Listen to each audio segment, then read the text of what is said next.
안녕하세요. 생명대살림의 기독서, 성경이 열리고 구원과 만나는 기독서, 그리고 일관독법으로 총괄 제설하는 기독서의 무선사입니다. 이 시간에는 루이스 볼컵의 교과서에 나와 있는 그 신학개론에서 세 가지 그 학설을 가지고 살펴보면서 우리 인간 그들 영혼의 그 본질에 대해서 잠깐 살펴보려고 합니다. 굳이 이제 그것을 이렇게 번복이 샘플로 살펴보면서 이렇게 어떤 유익을 남기는 것은 그래도 이제 우리들 생각 속에서 기존에 잘 아시는 분들도 있겠지만은 또 영과 혼을 많이 들었기 때문에 아는 것 같은데 약간 이렇게 희미하고 막연하게 생각되어지는 면들이 있기 때문에 우리가 조금 더 깊이 있는 진도, 조금 이렇게 발전된 영혼 그 육의 개념을 이해하고자 싶어서 이렇게 몸풀기 겸 예행 교육으로 예행 학습으로 이렇게 좀 살펴보면 아마 유익이 좀 크지 않을까 싶어서 준비했습니다. 창조의 비밀을 이해하려면 먼저 우리는 영의 본질을 깨닫는 게 좀 중요하죠. 이 영의 본질과 그 올바른 이치를 깨뚫어 보지 않으면 이 보이는 세상이라는 것은 정말 이렇게 헛수고와 또 무가치하게 되어지기 쉽단 말입니다. 우리들은 영생의 문제와 그 혼의 구원에 대해서 지금 이렇게 배우고 갈망하는 사람들이지 않습니까? 그렇기 때문에 이 문제를 본질적으로 그리고 정확하게 깨닫는 것은 매우 중요한 일이겠죠. 누구나 알듯이 영은 하나님께로부터 왔고 또 불멸의 존재로 있습니다. 그런데 이 하나님의 영이 어떻게 이 어둠의 세상, 이 지옥으로 내던져지게 되었을까? 그리고 이 땅에 왔단 말입니다. 그러니까 그것이 이제 말로는 쉬운데 이치적으로 정확히 이해되어지고 깨달아져야 되겠지요. 자연스럽게. 우리는 한 이치를 자연스럽게 깨달아가면서 믿음과 구원을 세우는 기독선의 관점에 지금 이렇게 돌이보고 있기 때문에요. 창세기 2장 7절에 잘 아시다시피 하나님께서 땅의 흙으로 사람을 지으시고 그 콧구멍에다 생명의 호흡을 불어넣으셨죠. 그러니까 살아있는 혼이 되었습니다. living soul이 된 거죠. living soul이. 이 사람의 기원이 지금 이렇게 밝혀지죠. 이 하나님께서 땅에 티끌을 모아다가 형체를 다듬어서 그 콧구멍에다가 당신의 호흡을 불어넣었습니다. 그러니까 아담아, 그 붉은 흙이 아담, 사람이 이제 된 것입니다. 유일무이한 특성으로 이 살아있는 혼을 일으키시는 이 창조는 하나님 자신의 궁극적인 자기 표현이죠. 왜냐하면 땅의 티끌에다가 하나님의 호흡이 더해져서 사람이 되었다라는 겁니다. 이 지상에서 살아있는 생물이 된 거예요. 생명체가 된 거예요. 그러니까 우리 그 호흡이라 하나님의 호흡은 이 어린아 또 뭐 숨, 영감 또 이렇게 그 혼 이렇게 이제 번역해도 무리가 없는 말이거든요. 물론 이게 하나님의 그 호흡이라고 하는 것도 이게 숨이나 바람, 어떤 정신 이렇게 영이라고 해도 별로 틀린 말은 아닌데 그럼에도 불구하고 하나님께서 살아있는 혼의 강조점을 두시고 이 혼이 살아있는 혼으로서 다른 생명체들처럼 살아있는 생명체가 되었다 이 말이에요. 그러니까 이 바다의 생물들 있죠. 또 이렇게 그 들짐승이나 동물들 같은 그런 생물들요. 이 사람도 똑같이 그렇게 되었다라는 겁니다. 이 하나님의 그 말씀, 그러니까 다바르, 호흡이 들어가서 생물이 되었어요. 살아있는 혼이 되었어요. 몸과 혼은 정확히 이해가 되어지는데 굳이 하나님께서도 영을 주셨음에도 불구하고 영이 있다 해도 틀린 말은 아닌데 그 영을 강조하거나 영이 있는 존재라고 말하지 않는단 말입니다. 즉 먼저 미리 말씀드리면 영은 죽어있고 하나님과 떠나있고 하나님의 생명과 분리되어져 있단 말입니다. 지금 이 비밀을 정확히 밝히고 시원하고 자연스럽게 성경이 왜 이렇게 언급하고 왜 이렇게 설명하고 왜 이렇게 증거하고 있는가, 이것을 우리가 밝히 알아야 되겠죠. 그러면 아주 중요하고 확실해진 그 의미들이 이제 살아나는 거죠. 우리가 지금까지 많은 그 기독교회의 그 비극, 그러면서도 반드시 극복되어져야 할 이 불행의 원천들이 여기에 대한 오해와 그 착각에서 비롯되어진 거 참 많습니다. 제 개인적으로도 무척 많은 아픔과 아쉬움을 느끼고 있는 대목이기도 한 것이 이 부분입니다. 그래서 오늘 이 시간 또 강조를 하고 두세 번에 걸쳐서 조금 더 섬세하게 그리고 한두 번 더 자세히 약간 설명을 드리면서 이렇게 애쓰고자 하는 부분이죠. 여기를 잘못 이해하는 모든 사람들이 하나님께서 생명을 불어넣어 주셨기 때문에 이때의 아담은 죄가 없고 완전한 인간으로 창조되었다고 믿고 있습니다. 아담은 맑고 깨끗하고 순수하게 창조된 영을 갖고 있었는데 선악과 열매를 따먹고 하나님 앞에 불순종함으로써 범죄자가 되었고 그 영향으로 범죄한 영이 되었대요. 많은 자들이 이렇게 헛소리, 허튼 소리, 빈 껍데기 소리, 이런 좀 개소리, 시장에서 멍멍이 짖는 소리를 한단 말입니다. 여러분들도 그런 소리에 익숙해져 있고 그것이 맞다고 고개를 끄덕이면서 맞장구 치고 있습니까? 아직도 이런 소설들이 교회에서 행해지고 믿고 있는가요? 이런 엉터리 그저 염소 그 물똥 싸는 소리들이 슬퍼요. 그러니까 우리 기독신을 공부한 사람들은 이제 그런 허상, 그런 잡소리, 지가 이해되어지지 않으니까 성경이라는 이름으로 들먹거리는 이 성경 소설과 동화에서 이제 좀 떠나자 그 말입니다. 그것이 애타게 강조하고 부르짖고자 하는 이 기독선에서 무오선사의 그 이렇게 간절한 바람이고 이 주창하고 이렇게 깨닫게 좀 널리 알리고 싶은 그 속의 바람이기도 해요. 여기 부분에 너무 오해가 많으니까요. 우리는 그러지 말자고요.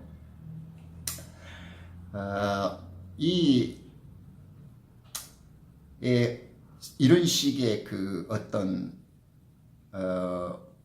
흥미를 끄는 성경 그 해석들, 이 내 표현으로 이 기독교 소설들이 이 진짜 흥미를 유발하고 마치 진짜인 것처럼 모든 사람에게 이 세뇌되고 각인되어져 있습니다.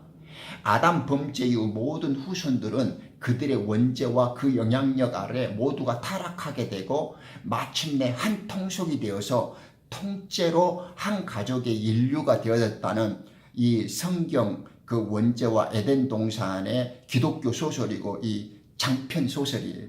이것이 이런 식으로 가르치니 나중에 이 성경을 접하고 배우는 이들도 다 그렇게 자연스럽게 길들여져 버려요. 정말로 가슴 아픈 일이죠. 이런 비극을 파헤쳐서 이제는 그런 아픔과 이 어리석은 실수들이 반복되어져서는 안 되기 때문에 이 부분을 제대로 깨닫고 나가자 그 말입니다. 그러면 하나님이 사람에게 그 영을 넣어 주실 때가 어느 때인가요? 다소 난해한 질문인가요? 생각해 본 적이 없으신가요? 아니면 생각은 많이 했는데 정답을 갖고 찾지 못하고 계신가요? 그러면 이제 이 사람들은 세 가지 이론을 갖다 붙입니다. 그것이 오늘 지금 학습하려고 하는 인간 그 영혼의 기원에 달한 그 세 가지 학설입니다. 그래서 이것이 기독교 신학개론이라고 하는 루이스 벌컵 그 성경학자 있죠. 그의 책에 나오는 글입니다. 저도 학교 다닐 때 이걸 봤는데 이렇게 한번 이 이야기를 살펴보자고요. 그러니까 진리를 벗어난 학문이 얼마나 위험하고 구원이 없는 교육과 종교라는 것이 그것이 곧 저주요 지옥입니다.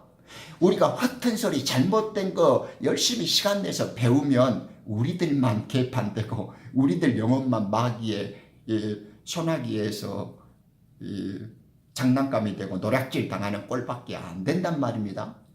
이 공부를 살살 살펴보고 곰곰이 생각해 보면서 좀 우리들의 지금의 그 존재와 상황을 조금 이렇게 반성하고 좀 검토해 보자고요.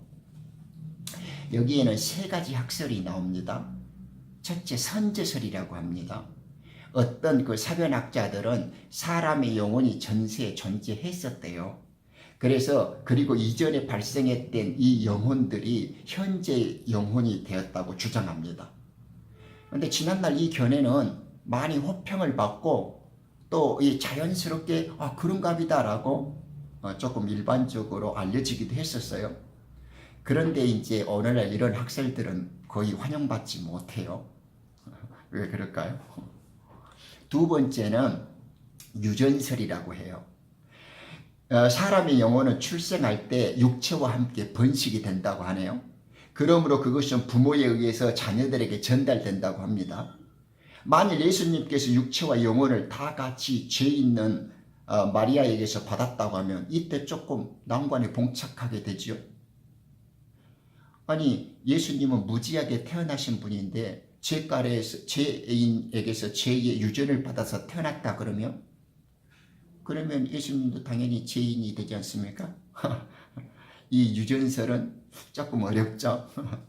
세 번째는 창조설이래요. 창조론자라면 하나님께서 각 개인의 영혼을 직접 창조하셨다는 점, 그리고 시간을 명확히 결정 지을 수 없는 직접적인 창조 행위에서 그 기원을 찾고 있어요. 영혼은 처음에는 순결하게 창조되지만 전 인간성이 가지고 있는 죄의 구조 속에 들어가기 때문에 출생 이전에도 죄 있는 것으로 이제 생각하게 됩니다. 이 학설은 위에 있는 그 두 학설보다는 성경과 조금 더 조화를 이루고 있는 것 같아요. 얘들은 그런다고 하네요. 그러나 이 학설은 적어도 죄에 대한 간접적인 책임자를 하나님을 만들어버립니다. 그것은 하나님께서 순결한 영혼을 창조하셨다가 죄의 구조 속에 넣어가지고 마침내는 그 영혼을 부패하게 만들잖아요. 이런 난점들이 있어서 좀 어려운데도 불구하고 이 학설은 꽤나 설득력을 갖고 있고 지지를 받고 있습니다. 그런가요?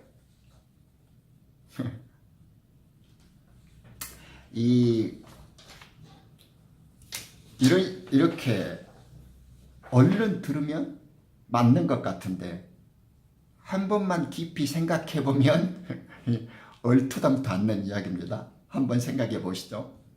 이 배웠다고 하는 이 얼치기들의 이론이나 학문이라는 것이 신종 사기입니다. 이게 21세기 고등 저주예요. 이 학문이라는 이 학설이라는 것이 우리 영혼을 위험에 빠뜨리고 아주 사람을 피곤케 만듭니다. 똑바로 눈을 가져야 돼요. 이런 걸 학문이고 교육이라고 하니까 이런 것을 21세기 무당만 또 못해요. 그러나 우리가 그것도 잘 꿰뚫고 있어야 이야기할 수 있지. 우리가 속아버리면 그들과 같아져 버리죠. 자신들도 모르고 떠드는 거짓된 학문의 함정들에 걸려들면 안 됩니다. 교육이나 학설이나 이론이나 설교라는 미끼에 걸리고 이들의 올무와 함정에 빠져버리면 영은 몰살되는 겁니다. 하나님의 진리만이 살아 움직이도록 하게 만들어야 됩니다. 왜냐하면 진리와 생명이라는 것은 하나님의 은혜와 말씀만으로 해결되는 것입니다. 사람이 죄의 죽을 몸에 죄의 죽을 몸이라는 그 육체에 갇힐 때에는 하늘에서 범죄했던 천사들이 영이 들어오는 일이거든요. 그것을 지금 설명하기 위해서 이렇게 지금 씨를 주기 위해서 제가 물을 뿌리고 있는 겁니다. 그걸 갑자기 말하게 되어지면 얼른 이해가 제대로 말하고자 하는 영의 그 진리의 말씀이 침투가 잘 안 되잖아요. 그러니까 스펀지에 물이 스며들듯이 이 작물을 심으려고 보니까 땅을 한번 갈아주고 물을 좀 뿌려서 우리 길을 이렇게 부드럽게 만들고 우리 마음밭을 지금 좀 제가 갈아엎으려고 하는 겁니다. 이 기독선에서 영의 본질과 우리 영과 혼에 깊이 있는 진리의 말씀을 증거하려고 하는데 이런 것들을 한번 살펴봄으로 해서 우리가 준비 작업을 할 수 있고 조금 더 그 올바른 눈과 그 기준을 가지고 이런 것들을 살펴볼 수 있는 기회가 되기 때문에 그렇습니다. 자, 창조설은 사람이 이 땅에 태어날 때마다 그때 하나님께서 새로운 영을 넣어주신다는 거죠. 이 성경에 충실하지 못한 사람들이 이 말을 얼른 들으면 어떻게 그럴싸하게 들립니다. 그러니 쉽게 반박을 하지 못하고 그냥 수긍을 하는 거예요. 또 그렇게 수긍을 하고 이해를 하고 들으면 또 그렇게 납득이 되어져요. 그런가 보다 하고 받아들이게 됩니다. 그러나 논리적이고 상식적인 차원에서 생각해 보십시오. 하나님은 선하신 분이에요. 하나님은 빛이시에요. 우리 전능하심 공부했죠.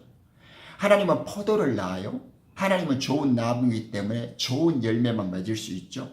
그런데 선한 분으로부터 선한 것만 나오고 그분 속에서는 빛만 있기 때문에 빛만 나와요. 어둠을 낼 수가 없어요. 그런데 하나님께서 나오신 하나님께서 그 선하고 빛 되신 분이 태어날 때 죄악으로 잉태된 인간들 그 속에 하나님께서 나오시고 깨끗한 영을 그들 속에다가 불어 넣는다는 그런 개소리, 그런 어처구니 없는 이론이 맞습니까? 삼척동자도 이론적으로 맞지 않잖아요. 이런 애들이 박사고 교수예요. 선제설이니 창조설이니 이렇게 유전설이니 야들이 하는 꼬라지가 이 정도밖에 안 돼요. 그러니 잘 듣고 깨달아야 돼요. 성경은 그런 이야기를 하는 거 아니에요. 모르니까 학자고 자기들 이름이 막 석사, 박사, 뭐 교수, 뭐 사 붙여갖고 막 이야기를 하는 거예요. 그 사람들도 유식하고 훌륭한 면이 많죠.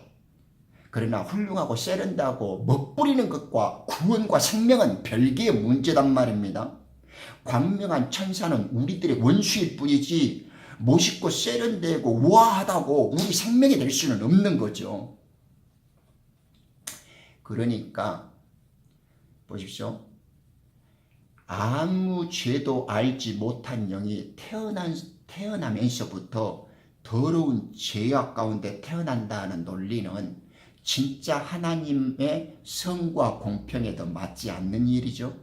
때문에 창조설은 모든 책임을 하나님께 뒤집어 씌우게 되고 결국에는 더러운 영의 창조마저도 하나님이 만드셨다는 결론밖에 안 되잖아요. 나중에는 다 하나님이 뒤집어 써야 돼. 그죠? 이것이 닫힌 비밀이요 열린 신비입니다.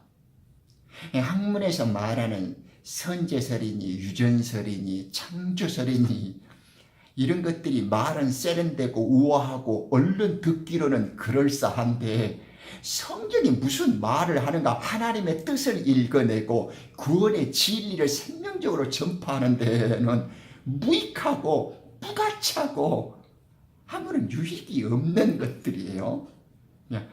그러나 살펴보면서 왜 그런가 하는 것들을 우리들이 조금 자각하고 깨달아가면서 볼 필요는 있겠죠. 이제 우리가 지금 루이스 볼컵의 신학 개론을 가지고 영혼의 그 본질에 대해서 잠깐 살펴봤잖아요. 그러니까 이제 그 세 이론들을 기준으로 살펴보면 여러분들은 영과 혼의 본질에 대해서 내 영, 내 혼, 그리고 내가 이해하고 지금까지 가져왔던 지식, 내가 생각했던 그런 어떤 기준과 비추어서 저들의 말과는 어떻게 부합하고 어떻게 차이가 있고 또 어떤 것은 좋은 것이고 어떤 것은 좀 문제가 있다라는 걸 발견해 내셨습니까? 그걸 좀 이렇게 한번 되새겨 보기를 바래요. 그리고 이제 다음번 우리가 그러면 이 살아있는 혼과 살려주는 영에 대해서 그리고 성경이 지금 창조와 에덴 동산 속에서 우리에게 영과 혼은 어떻게 설명하고 계시는가, 이걸 이제 진짜 깨닫는 일이 중요하겠죠. 기대하십시오. 함께 극복하고 더 한 차원 높은 비밀의 숲으로 그 찬란한 신비의 정상에 이제 올라가도록 하게요. 감사합니다.